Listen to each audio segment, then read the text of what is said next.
we have reached the sixth topic, the main topic from this book. And today we have an interesting topic to discuss with all of you. So before we begin our session, let us offer our prayers to Lord Krishna and Prabhupada.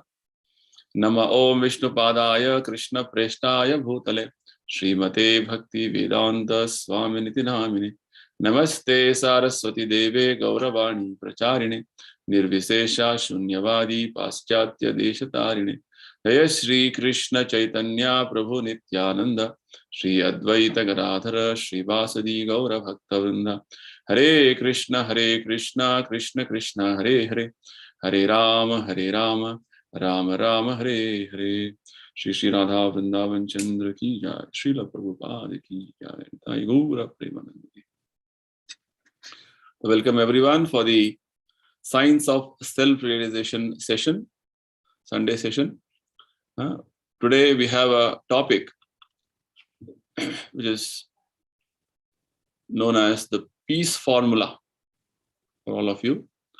So we will begin the session now.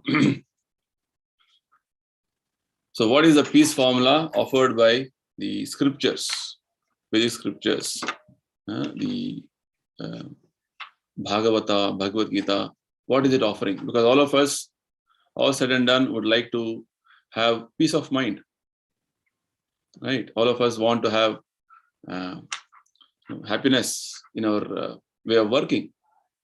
But how easy it is, because with all our endeavors, we are seeing that again and again, the situation of happiness or peace is getting disturbed. We feel that, oh, for time being, I'm very happy, I'm peaceful, but again, something else comes up. And again, those situation becomes jeopardized. Again, you're in a situation, same situation of no peace and no happiness. So how do we have a situation of peacefulness, which is very much desired by everyone in the present day context? Right? Today's presentation will put light on this particular aspect. Sorry.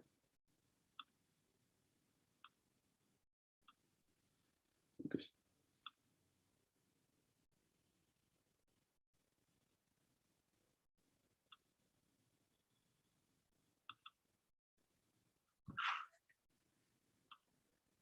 Okay. So today's session is the inspiration is Srila Prabhupada ji, who has so tirelessly given us the Vedic understanding, Vedic knowledge to give us a right direction in our life, proper understanding for us to lead a life, meaningful life. So we'll begin with a concept, what is known as the understanding of things around us. So there's a concept in one of the Upanishads known as Ishopanishad.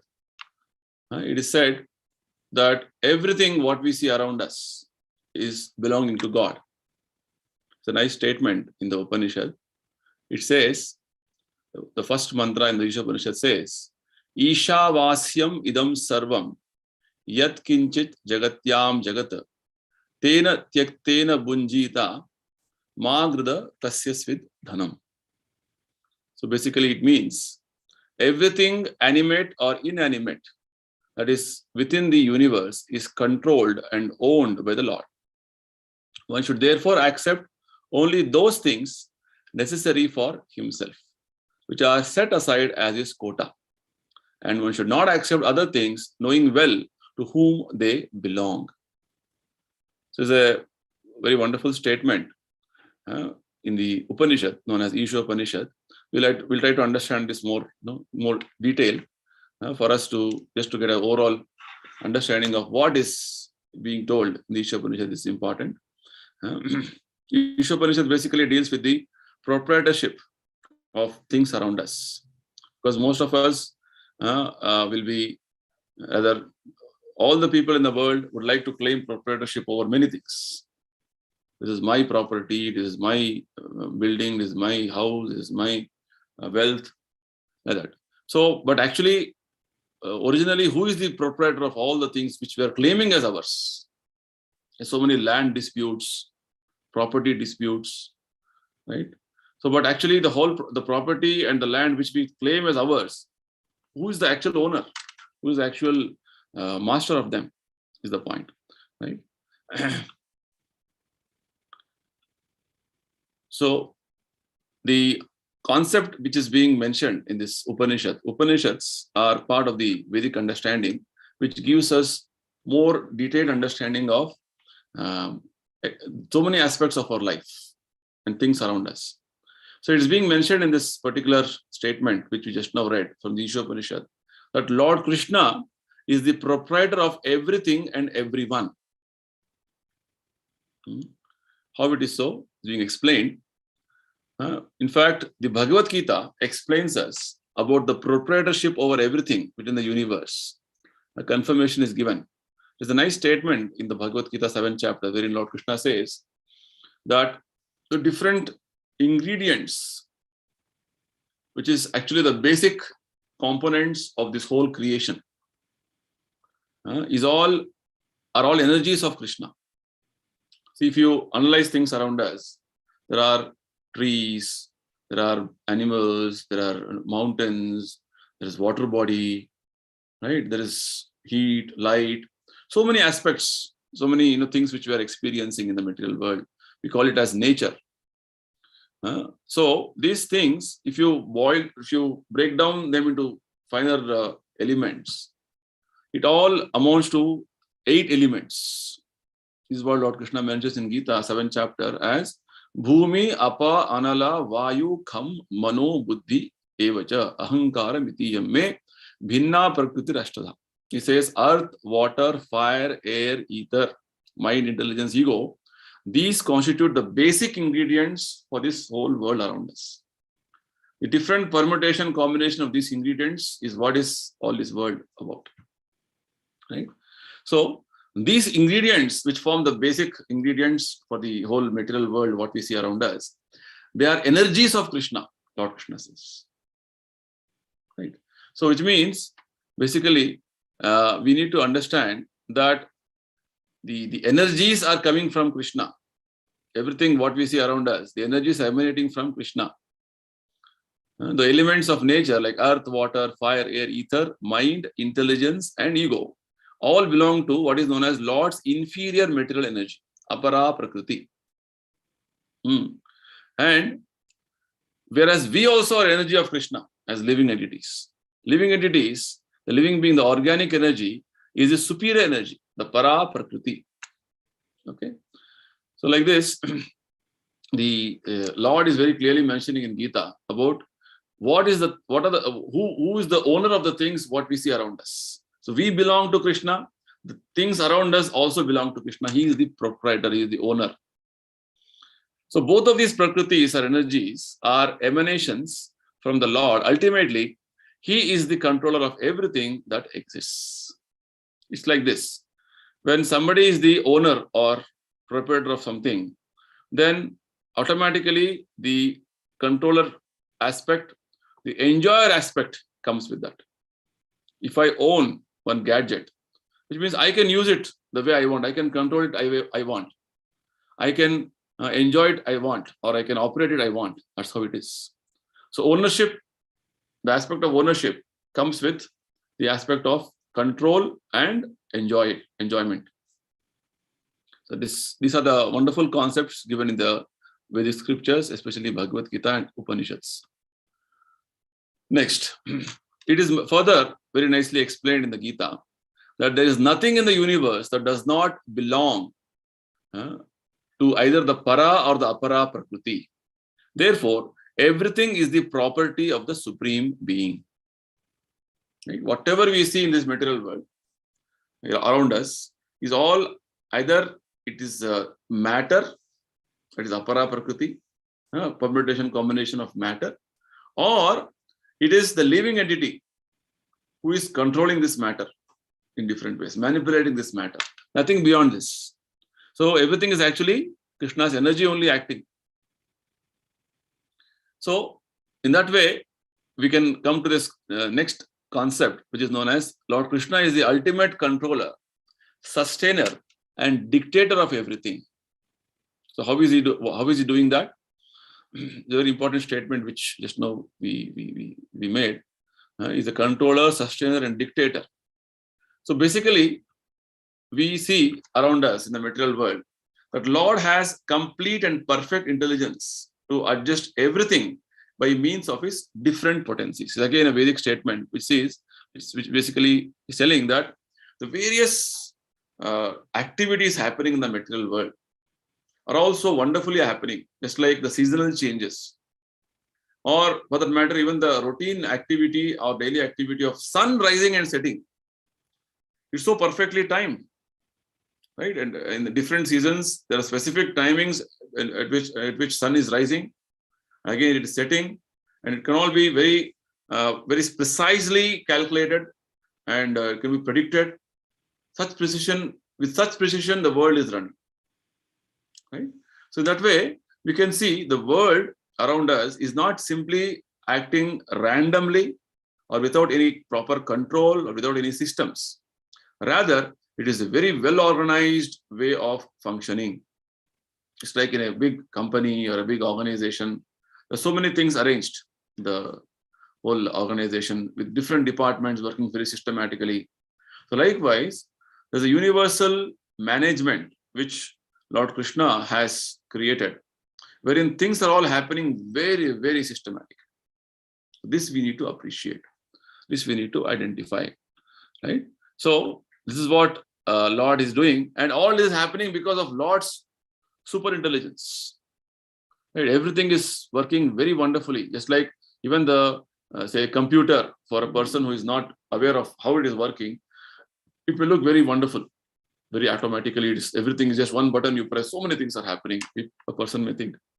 Likewise, Lord has multi-potencies, different potencies by which Lord is acting in such a wonderful manner. It looks as though things are happening automatically. And Lord is the possessor of all potencies, is the knower of everything and benefactor of everyone. The statements which I'm right now making and have been making since some time, they're all Vedic statements which are giving us the proper perspective of seeing things around us. Right? Many times, because we are not aware of these things, we don't know of how things are working. We assume something else and just always, or rather we assign something that, it is by nature happening like this. But nature cannot function independently. That point we have to understand always. Nature is being controlled. It is being properly directed by Krishna. This is the statement in the Gita which says, Maya adhyakshena prakriti suyate sacharacharam. Under my supervision, this material nature is working, Krishna says. So the things which seems to be working automatically, they are not so. For a small child, the aeroplane just flying in the sky looks like automatically it is running. No, but if you little go into more details, actually there's a pilot who is sitting in the flight aeroplane. There are signs behind which this aeroplane is made, and all those things we understand when you are advanced in understanding knowledge. So likewise, the material nature, how it is functioning and who is controlling, how things are all happening is again a big mystery for ordinary person. The Bhagavad Gita and Bhagavatam is going to reveal what is the mystery behind all these things. Right? So when you understand how things are functioning and how things are organized well, then you understand there's a person who is controlling all of them. This is the point. So Lord is the possessor of all potencies. He knows everything because he is the one who has created this world. He is controlling everything. And he wants to benefit everybody. He wants to see that everybody gets the proper facilities of being cared for, being provided for.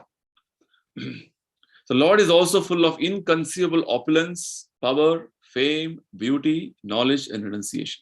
These are the opulences which Lord has. And it is mentioned in one of the scriptures by one of our acharyas. He said, Lord is filled with all aishwaryas, Shadaishwarya Purna. Fame, wealth, power, name. So this is Lord Krishna. So these statements which I am making, it may look like, you may not have heard or you may not have so far come across such things, but nevertheless, these are factual statements. Some statements already were discussed in our previous sessions, but nevertheless, I felt it was important for us to bring all of them in today's discussion, for us to understand one more important principle, which I'm going to share in a short while. So, understanding that there's a Lord's creation, and Lord is controlling everything. Lord is very minutely managing things with various potencies, various energies. The material energy is also Lord's energy. We also are Lord's energy. Understanding that there's a scheme of things happening in this whole world, we also have to understand there's a principle working in this world. This principle is known as accepting things as per my quota. What is allotted to me, I am only entitled for that, not beyond that. This principle we have to understand and appreciate and also follow. So, one should therefore be intelligent enough to know that except for the Lord, no one is the proprietor of anything. Just now, whatever we discussed is all amounting to understand that yes, Lord is the supreme proprietor, Lord is the supreme controller, Lord is the supreme master of everything, and He is that supreme brain behind everything, and He is that proprietor of everything. Right? So, all this amounts to understanding that He is the master of everything, He is the controller of everything. So one should accept only those things that are set aside by the Lord as His quota. It's like this. When you go to somebody's house as a guest, you're supposed to follow the instruction given by the owner of that house. Not that you can do anything and everything. You go to somebody's house and you start roaming around your own way and talking and doing things on your own way. That will only show that you are indecent. You don't have proper etiquettes. Right? Likewise, we are in a world which is created by Lord Krishna. He is the controller, He is the proprietor, He is the master, He is the complete provider for us. So Lord has made an arrangement system in this whole world, and for me, for my existence, because I am also His energy only, He has provided some place for me. Right? We can take an example of how when a person is joining or inducted in a company as an employee, he is given a specific place to work. He has given a specific roles and responsibilities to function. Likewise, as human beings, all of us have specific roles to play. So how do we know what is my role? What is my quota? Quota again here means many aspects with regard to the wealth, how much you're supposed to have, or with regard to infringing your rights, with regard to how much I can exercise my rights. It's like we have discussed in the previous sessions. If you harm anybody unnecessarily, or if you kill any other animal, it is actually you're violating the law, which means it is not your quota, but you want to take that. Our quota, Lord Krishna mentions in the Bhagavad Gita, that you are supposed to eat vegetables, fruits, grains after offering to Krishna. That is my quota. But if you take away or think that no, I can eat any animal, that is not your quota. So likewise, if you want to violate laws which is created by Krishna, then we are committing sin. We are actually will be subjected to will be subjected to a lot of punishment. The laws of nature are very strict, not in that sense. This is what I'm trying to explain here. So basically, we should accept only those things that are set aside with the Lord as His quota. So what is the quota? What is that I'm supposed to be doing? What are my roles, responsibilities as human being? What is the specific things which I should use? All that is explained in the Bhagavad Gita very clearly. So we need to become aware of the things which we are supposed to be utilizing things for us. Because when you're in the material world, you're supposed to know. It's like when you're on the road, you're supposed to know how to drive the vehicle. The traffic rules you're supposed to know. You're supposed to have a proper license and all the things. Similarly, you have come to the material world means you should know how to conduct yourself in the material world. Next. So we'll take an example here. The cow, for instance, she gives milk, but she does not drink that milk. She eats grass and straw, and her milk is designated as food for human beings, which means The milk from the cow is the quota for the human society. This is the arrangement Lord has made. Right? So likewise, we should understand in the whole universal management, there are some systematic things arranged. And all these arrangements is basically to enable and facilitate the human being to gradually advance in spiritual life and finally reach his destination of going back to spiritual world. That is the whole purpose. The whole arrangement, why it is made, is that we should spiritually enlighten ourselves, spiritually progress in whatever activities we are doing, and reach the destination. Tamasima Jyotirgamaya, Mrityoma Amrutam Gamaya. Right? We have heard these Vedic statements, which means from the world of darkness, we have to go to light. From the world of mortality, we have to go to the immortal world. Right? So in that way, the purpose is very clear. The goal is very clear. Destination is very clear. And just that we need to organize ourselves. We need to become aware of things and conduct ourselves. It's like telling, is one more example we can take. When you have booked your flight ticket, there are so many instructions given. What should be your baggage weight? What time you should reach the airport to check in. So all those things you're supposed to follow. If you start thinking, no, I'll do whenever I want, I'll go. I'll just carry more than what is allotted. Then you will not be allowed to board the flight. You cannot go through your journey. Rather, you'll be having a lot of obstacles in your journey. Like similarly, we have come to this material world, and we have been going on in our journey of life. The journey of life, especially when you come to the human form of life, it is our responsibility to know the purpose of life and conduct ourselves, align ourselves, mold ourselves in a way that we reach our destination. That is the whole scheme of things. Right? So let us move forward. So such is the arrangement of the Lord. In that way, we should be satisfied with those things which Lord has kindly set aside for us. And we should always consider to whom those things we possess actually belong. It's a very important statement. Right now, the whole world is running away that, I want this, I want that, I need more. People are all running. Rat race is happening. They're becoming greedy, lobha. Right? They're not satisfied with what they have or what has come to him as part of his destiny. Rather, we are endeavoring to get more and more and more. I want to increase my comforts, my material happiness. This is what people are endeavoring for. And how things are being provided, they're not recognizing, not identifying. Right? So, 2 points which is being mentioned in this particular slide is that we are dissatisfied with the way we are going on in the world. We think I can work more, work hard, I can do some more activities so that I can become more happy, more comfortable, more enjoyment, and no recognition of where from things are coming, where from this world belongs to whom, how the arrangements are happening, no recognition. These two sort of you can say, ignorant way of life is actually the cause of our suffering.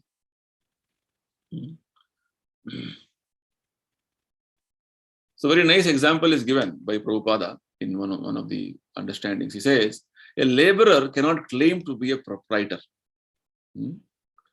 So for example, you make a house.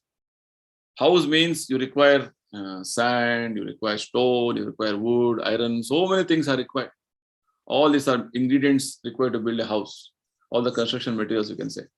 Cement, sand, steel, and so many things like that. Chemicals, so many things are required. So all these ingredients, basically, if you analyze, all of them are from where? Nobody manufactured them. Rather, they were all available in the material world, which is Lord's world. And he has created them in different ways. And the human being is manipulating them. Maybe iron is available as an ore, iron ore. It is being taken and it is further purified and it is used as iron. And cement is again a mixture of so many ingredients. It's available on this earth. So likewise, different ingredients which is going to make a house is not that it is just available from somewhere or it is just somebody has created it, or you have created it. No. So from the Ishopanishad, whatever we have right now understanding is that we should know that we cannot produce any of these building materials ourselves. Right? It's a fact. All these materials are already available as different ingredients, different items. Just that the human being is using them, utilizing them. The sand, you cannot manufacture. It's all the Lord's arrangement, Lord's creation. It is there. Sand is there, and other ingredients you mix and you make cement. So all these things we cannot produce ourselves, or we cannot manufacture ourselves. Rather, we have to understand it's all Krishna's arrangement. We can simply bring them together and transform them into different shapes by our labor. We can only manipulate them. That's what it means. Right? So it's likewise, we start telling, oh, it's my house, my property. Actually speaking, it's not your property. Or neither the house what you have made is not from the ingredients what you have manufactured. It's all available. Right?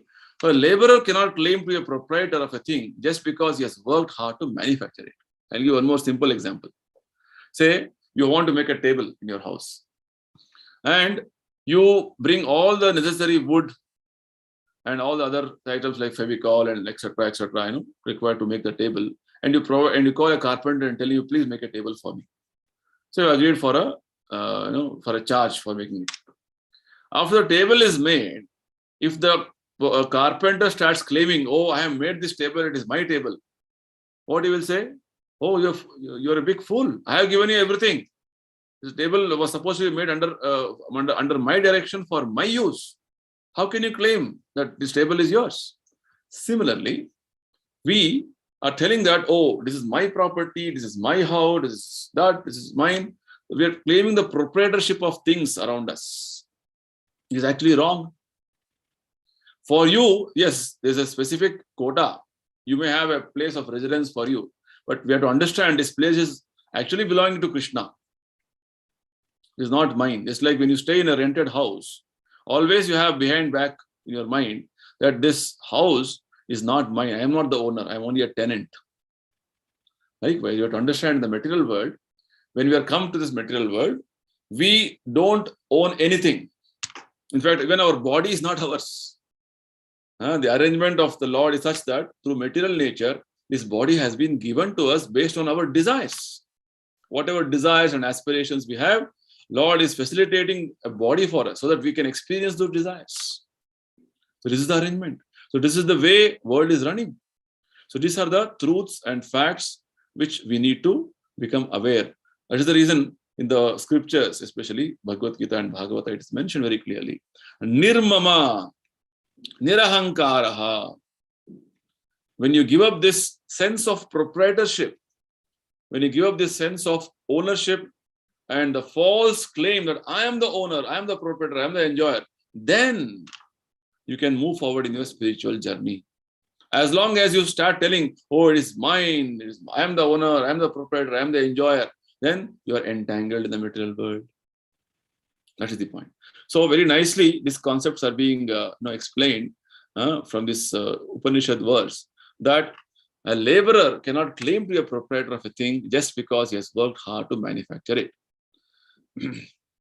So, from these various points which we have discussed just now, we come to a very important, crucial understanding with regard to, so what is the human forms or human life's goal or purpose? It is said human life alone is a life of responsibility. Other life forms, this facility of being responsible towards the purpose of life cannot be achieved because of so many factors which we'll discuss now. So a very bold statement is being made by Prabhupada in his teachings. He says, human beings are not meant to quarrel like cats and dogs. Actually, the mentality of animals is such that they claim proprietorship over things. It's like you would have heard the statement. Every dog feels that the street which it is living, it is his street, or he is the owner of the street. Any other dog comes from some other place, he starts barking. So likewise, if you take this understanding to a bigger level, we have right now demarcated ourselves as nations. oh, my country is this boundary, this international boundary is there, our country is this, that, this. So to go to other countries, we require so many other permissions. We need to have a visa, we need to have a proper, immigration laws we have to follow. So it has practically become like how the dogs feel. Every dog feels, mera kutta jo hai, like dog will think my street is, I'm the owner of the street. Right? That way, we are feeling it's our nation, our land, but actually it's not your land. It is belonging to Lord Krishna, but you are claiming it to be yours. The famous example, which often is quoted, is how the land of America was not American land, or rather the people who went there as they were exploring the land. Finally, they reached America. They say it is our land now. 500 years back, it was somebody else's land, right? The local Red Indians' land. But now they've been totally occupied, and they're telling it's our land. And now to go to America, you need to go through so many rules, regulations. It's so difficult to go there. This is the point. So the proprietorship, claiming of proprietorship, is like claiming how the animal mentality of, oh, it is my place, my property, it is it should be enjoyed by me. This mentality is very common. So we have to understand, or rather we should be intelligent enough to realize the importance and aim of human life. Human life is not simply meant to go on fighting like this for petty things, for property, for different things. Rather, human life is meant for understanding everything belongs to God, utilize everything for God's seva, and then we move forward in our spiritual journey. That is the purpose. The Vedic literature is meant for humanity and not for cats and dogs. So these are very, very strong statements being made, because animals' level of understanding is not that they can appreciate these aspects. Cats and dogs can kill other animals for food without incurring sin. But if a man kills an animal for the satisfaction of his uncontrolled taste buds, he is responsible for breaking the laws of nature. Actually, we're discussing on the point, what does it mean that you should be satisfied with whatever quota you have been given, allotted quota. Every animal, the way Lord has created them, He has given them quota. Right? The dog with its way of functioning, its way, body structure, Lord has created a quota for him. Your food is this. Your way of life will be like this. Whereas human being thinks, I can do anything and everything. I am all pervasive. I can kill any animal. I can torture anybody. I can exploit anything. Everything is mine. This sense is very prominent in the human being. This is wrong understanding. Human being also should understand that they cannot do anything and everything. Everything is not simply freely available. There is something known as laws of nature. Lord's kingdom, the Lord's creation, He has laws of nature which is governing each and every one of us. A little violation of these laws of nature will create a lot of disturbance for everybody. In fact, the different wars, pestilence, the pandemic is all the result of violating the laws of nature. Either individually, collectively, it's going to affect all of us. Because somewhere we are violating the laws of nature. It's like the simple example, which is just now we spoke. Human being trying to say have taste for the taste is killing animals. Is actually against the laws of nature. You have no right to kill any animal unless you have given life to that animal. Who has given life? Lord has given life. God has given life. So you have to respect that.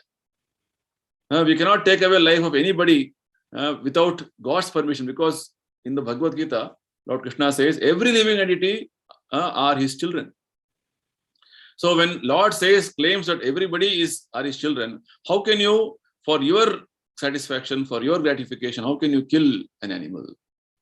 That amounts to what is known as breaking the laws of nature. You are committing a grievous sin. So this sin individually, collectively will build up, and eventually it will come out as a reaction. In fact, the Mahabharata says that the killing of an animal, not that person who is only eating meat, he is the person who is a sinner. Rather, there are around 7 people behind that. Person who is caring for the animal for slaughtering, and person who is actually selling that animal, person who is actually who purchases the animal, a person who cooks, who kills the animal, who cooks the animal, who eats. Like this, there are 7 people involved in the whole conspiracy. So laws of nature are very strict. You may not know who is watching me, how things are being recorded, but the Lord's arrangement is very subtle. So we have to be aware of this fact.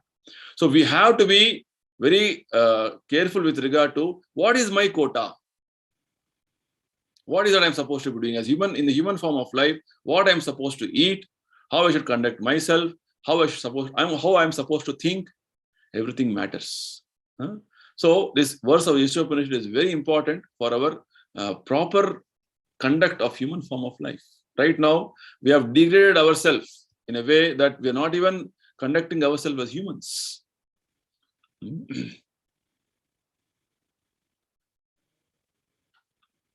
So consequently, the punishment will be there. Punishment is, there will be a lot of disturbance in society. And also, you will be punished individually to take a life form which is a degraded form. Right? The standard of life for human beings cannot be applied to animals. Animals, with regard to animals, there is a evolution going on in a very systematic manner. Because animals are not subject to any laws like how we human beings are. Just like we see sometimes in the highway or roads, we have some traffic rules, we have some ways to move ourselves, in the vehicles. Whereas the animals are not going to be penalized for, just because they are sitting somewhere in one corner of the road, or they're coming in between the road. They are not penalized because they don't come under this law of how we are functioning. Likewise, the Lord's nature is such that He has made some specific arrangement for them. They are not subject to the laws the way we are subject to. This point we have to understand. So we are more responsible with regard to our way, the way we think, the way we act, the way we interact with people. Everything is noted down carefully. And for everything, there will be a reaction. So sooner we align ourselves, how to conduct ourselves, how to interact with others, that is going to bring us to a spiritual way of living. But you're going to progress in a spiritual journey of life. Otherwise, you will be implicated in this material world. The laws of nature is going to punish you in different ways. So a very nice example is given by Prabhupada. The tiger does not eat rice and wheat or drink cow's milk because he has been given food in the shape of animal flesh. Right? So we are talking about the principle of you have to be satisfied with quota, what is given to you. You should not simply encroach upon others' property. This is what we are discussing. So tiger will not eat your rice or wheat or even drink cow's milk. Rather, it is satisfied with what food as animal flesh which Krishna has given. There is the quota which God has given. So which means every animal in the material world is following the principle, laws of nature, very nicely, very strictly. One more nice example is given in this context. It's like a bag of grains is kept in the open field. The birds will come and just pick up few grains and go. Bird is not thinking about tomorrow. It knows every day I'm going to get food, Lord's arrangement. Whereas a human being, he thinks, oh, nice bag of grains is kept here. He doesn't take what is required for him for the day, but rather he will hoard it and take it and keep it as a stock. This is human mentality, which means this is how we are trying to do with everything. Oh, let me stock it. Let me hoard it. For tomorrow, for day after tomorrow, not only for my life, for future generations. Like this, our thinking goes on. This is actually called exploitation. Or we are trying to lord over things. With everything, we are trying to do that. And we want to see that everything is for my disposal. Everything is for my enjoyment. This is the way we are thinking. Right? So, if this is the case, everybody thinks that is where is peace? Where is happiness? So among the many animals and birds, some are vegetarians, and others are carnivorous. But none of them transgress the laws of nature which have been ordained by the will of the Lord. This point we discussed. So every animal, every entity in the material world, other than human beings, are strictly adhering to the laws of nature. Animals, birds, reptiles, and other lower life forms strictly adhere to the laws of nature. Therefore, there is no question of sin for them, nor are the Vedic instructions meant for them. Very gradually, they are progressively, they're moving in the evolutionary cycle. Right? So, we'll come to the actual, point which we are supposed to understand today. The great mistake of modern civilization. We understood the principles now, how this world is being controlled and managed by Lord Krishna. There are laws of nature, and how all of us as human beings are supposed to understand what is our quota and conduct our life. Whereas in the modern context, what is happening? What is the great mistake of modern civilization? Modern civilization is trying to encroach upon others' property as though it were one's own, and thereby create an unnecessary disturbance of the laws of nature. Every day when you open your TV channels, news channels especially, or newspaper you read, you see this violence is committed here, some robbery happened there, some rape happened somewhere. Again, not only with regard to, say, taking away usurping the properties of others, rather it is usurping the emotions of others. Somebody is trying to interfere in the personal life of somebody, just for my satisfaction, just to satisfy my carnal desires. I try to utilize somebody for utilizing my sexual appetite. I would like to go and do something. It is again encroaching upon others' property. So like this, if you analyze carefully the whole the news, what we see, the crime or the different violence happening is all with the tendency of not understanding what is my quota, right? What is the with what I have to be satisfied.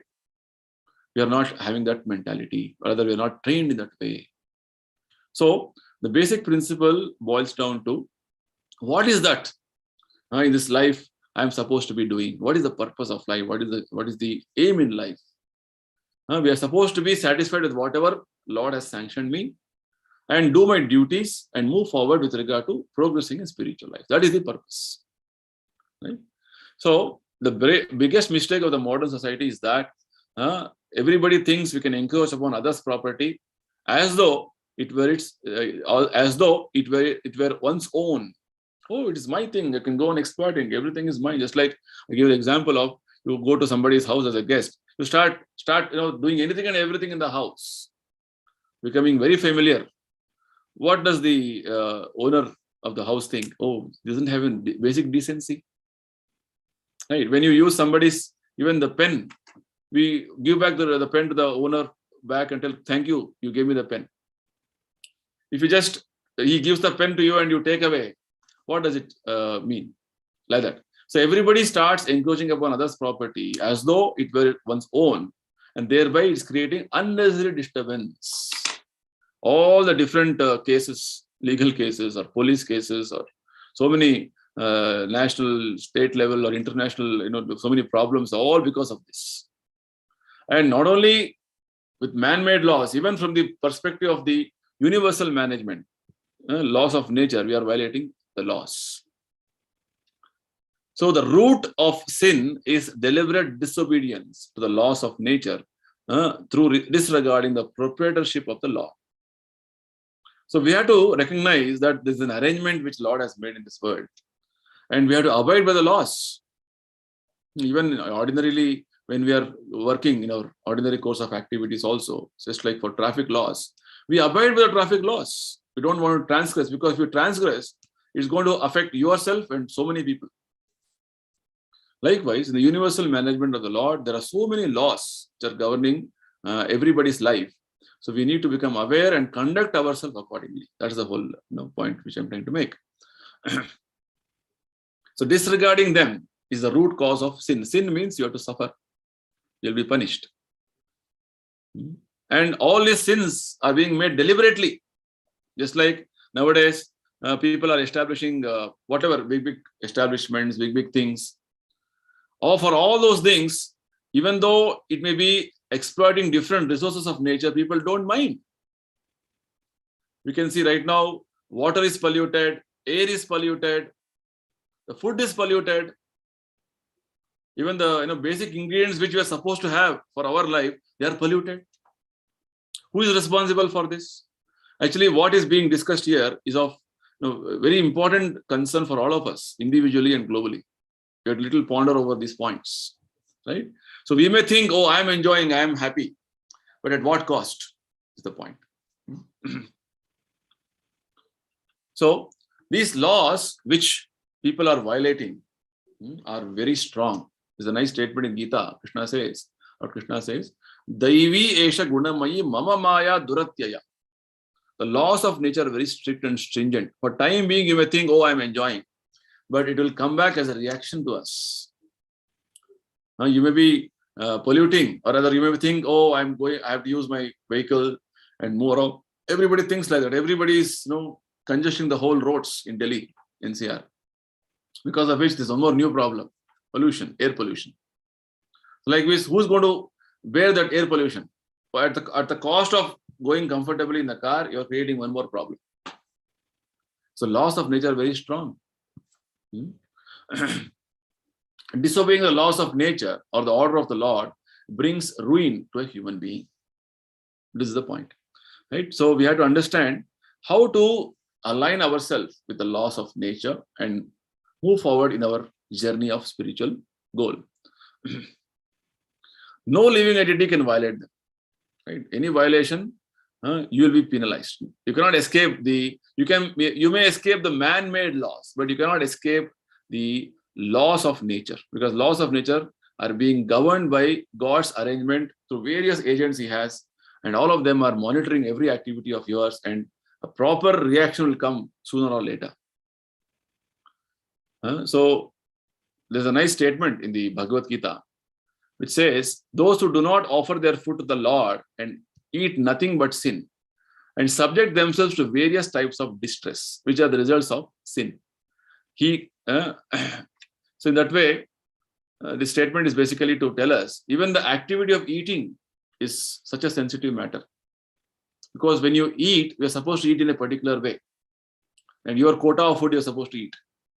And your quota of food is, in the Bhagavad Gita, Lord Krishna says, Patram Pushpam Phalam Toyam Yome Bhaktya Prayachati. You're supposed to offer foods from vegetable origin, fruits, grains, milk. In that way, you have to make preparations and offer it to Krishna, then have as prasadam. This is the way you're supposed to have. Which means this is a quota for you.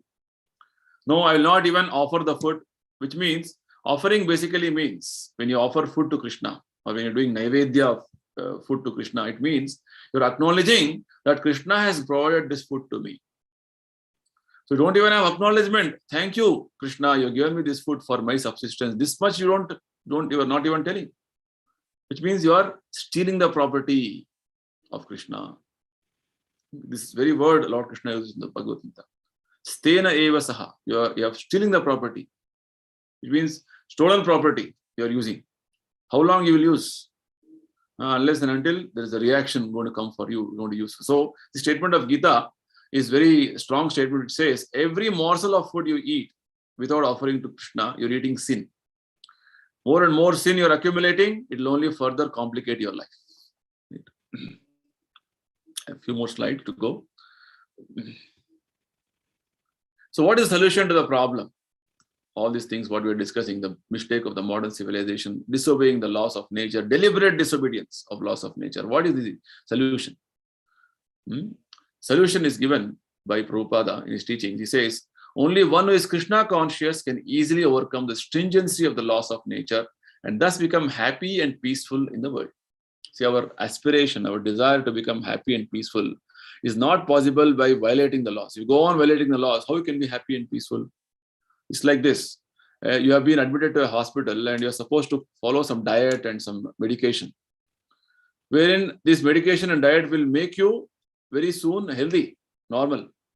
But you're not following the medication or diet. What happens? Your disease will not get cured faster, or rather it may aggravate also. That is what is happening.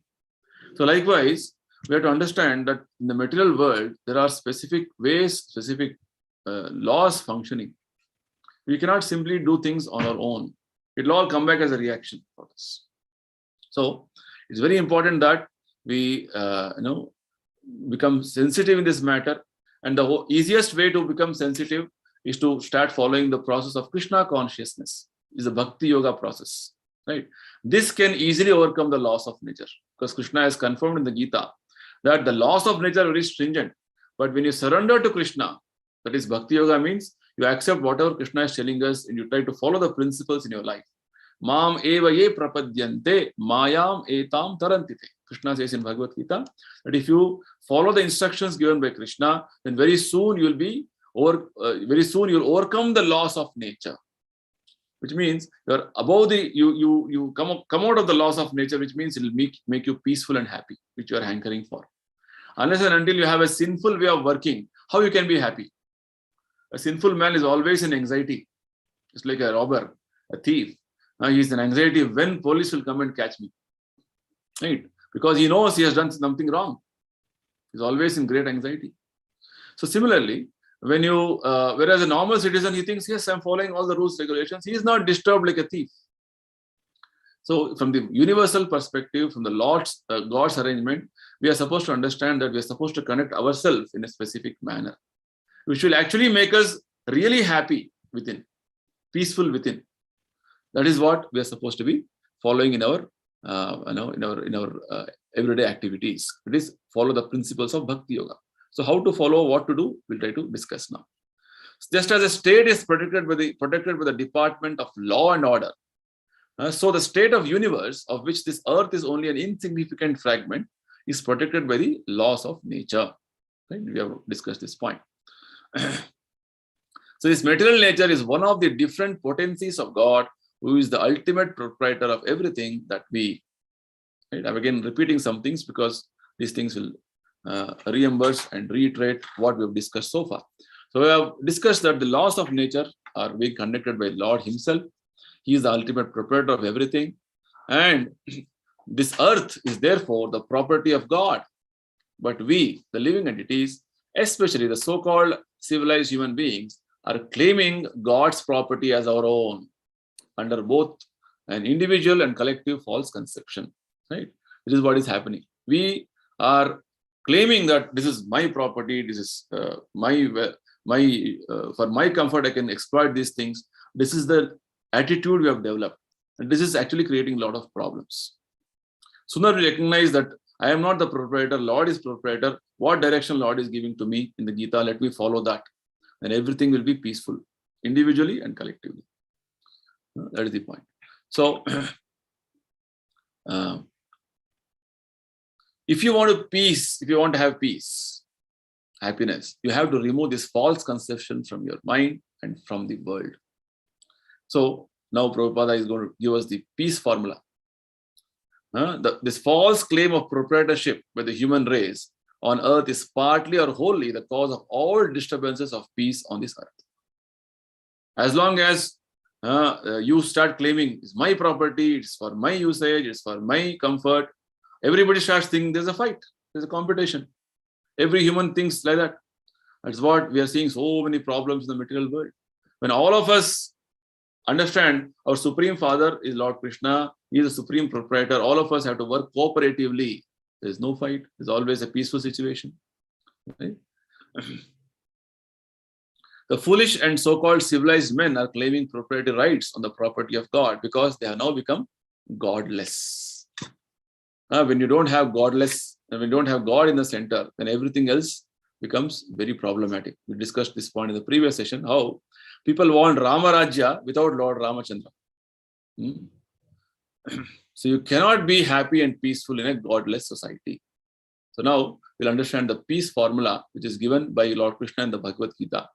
The 5th chapter, it is mentioned like this: Bhoktaram yagna tapasam sarva loka maheshwaram sufridam sarva bhutanam jnatva mam shantim vrichati. A person in full consciousness of me, knowing me to be the ultimate beneficiary of all sacrifices and austerities, the supreme lord of all planets and demigods, and the benefactor and well-wisher of all living entities, attains peace from the pangs of material miseries. I'll explain this. Basically, Lord is telling us three things in this. If you want to have peace personally and collectively for the whole world, what is the principles we have to accept and follow? We have to first of all accept that Lord is a factual enjoyer of all activities of the all the living entities, especially human form. We are doing so many activities, so many karmas we are doing. The beneficiary of all this, result of all these activities is Lord Krishna.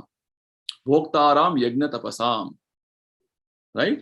And second point is, which means Lord is the enjoyer. Lord is the he is the actual enjoyer, Bhokta. This point we have to understand. Second point is, he is the master, or he is the Lord of all the planets and all the different existences here in the universe. Second point. And thirdly, Krishna is telling that I am the well-wishing friend of all beings. I am the friend of all living entities. Actually, if you carefully analyze, these three things we are imitating Lord Krishna's these three aspects. We are imitating in our life. We want to be the enjoyer of whatever we are trying to do activities in this world, right? We want to claim proprietorship over so many aspects, so many things in the material world, and we want to show people that I am actually benefiting you. I am the friend of all of you. In different levels, this is happening. So we want to imitate these three aspects of Krishna. Actually, he is the actual enjoyer, he is the proprietor, and he is the benefactor. He is a well-wishing friend. So these things, if we recognize, Lord is the actual enjoyer, Lord is actually the proprietor, and he is the benefactor, then our life will become peaceful. When everybody starts thinking, I am the boss, I am the enjoyer, I am everything, then there is a problem. Right? Even in the house, there should be one head. Right? So if everybody in the family thinks I am the boss, then what happens? Family cannot be peaceful. Likewise, in a company or organization, anything, there's some hierarchy, there is some understanding that one person is accepted as the head. So we have to accept that Lord Krishna, who is the creator of this world, who is maintaining all of us, who is providing all of us, he is actually the supreme Lord. We would accept the supremacy of Lord Krishna. Right? Nityo nityanam chetanas chetananam. It's a Vedic statement like this, that there is one Nitya, is one eternal personality who is maintaining all of us. And he is providing everything what is required for us. So he should be regarded as the supreme personality and surrender to him. Right? Sooner we do this, we're going to have a very peaceful situation. So when the people of the world know this as the formula for peace, it is then and there that peace will prevail. Everybody starts following this. In fact, the whole Vedic civilization was centered, or rather was designed in this way. Everybody understands Lord is the proprietor. Even if a king is ruling a kingdom, he doesn't think I am the master of this place. He thinks Krishna is the master. Lord Krishna is the master. I am just a representative. A king is known as Naradeva. He is representing Lord Krishna in ruling the whole world. So likewise, everything is done on behalf of Lord Krishna. Right? He is the master. He is the enjoyer. Any activity done, it's like even in our normal course of activities also, say at least in our one or two generations before, our elders or our parents, grandfather, grandmother, anything which you use it as like your own dress you want to use, new dress you have purchased, first it is offered to Krishna, then used, because it is his contribution from him, from the material nature it is coming, from the arrangement what he has made. Likewise, how we eating food, first offer it to Krishna and then take. So again, to acknowledge that Lord Krishna is the enjoyer, because he has created this world, he is supposed to first enjoy it. Right? If you start using things for our own sake without acknowledging Krishna, the proprietorship of Krishna, and you're not satisfied with things for you, then that is the cause of all problems. I have just a few more slides. I'll just close now. So this is the formula for peace. We'll just conclude here. Therefore, if you want peace at all, you'll have to change your consciousness into Krishna consciousness, both individually and collectively, by the simple process of chanting the holy name of God. So how to come to this platform of peacefulness? This consciousness, how it will come? The Lord is the master. He is the enjoyer. He is the proprietor, right? He is the well-wisher. How does this consciousness come upon? We have to take up this process of chanting, simple process of chanting. This is a standard and recognized process for achieving peace in the world. And this has been demonstrated, proved beyond doubt. Prabhupada, when he went to the Western countries to preach, either to take this message, he just told people to chant. When people started chanting continuously, they are experiencing peace, not only individually, collectively also. Right? So this is the simple formula, peace formula given by Prabhupada in the teachings, that you simply chant this Hare Krishna Mahamantra. It is therefore recommended that every one of us become Krishna conscious by chanting this wonderful mantra, Hare Krishna mantra. Hare Krishna, Krishna Krishna, Hare Hare, Hare Rama, Rama Rama, Hare Hare. And this process is so practical, so simple, and so sublime. Right? And Chaitanya Mahaprabhu, who is Krishna's incarnation, it is made it available for all of us. 500 years back he came, he gave this formula to all of us, and then he has made it available for us so nicely. Just that you have to decide that let me chant Hare Krishna mantra, because this is going to bring in a lot of happiness within you, a lot of peace within you, which we are all hankering for. So the recommendation is, take to this simple process of chanting as above mentioned, realize your factual position by reading Bhagavad Gita, and re-establish your lost relationship with Krishna and God. Because this forgetfulness of our relationship with Krishna, God, and claiming false proprietorship over things is what is causing problems for us. Okay, so peace and prosperity will be the immediate worldwide result. So with this, I conclude my session today. If anybody is anything to ask, discuss, we can take a few questions.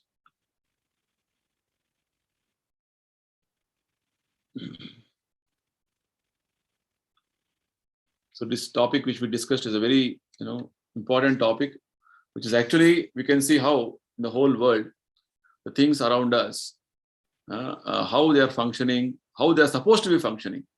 It will change your paradigm, right? So this is how we are supposed to connect ourselves. Sooner we align in that way, it is good for us. More we are away, or rather we are not aligning ourselves, it's going to create problems for us. It's like you follow the rules or follow the laws of government, or you violate the laws of government.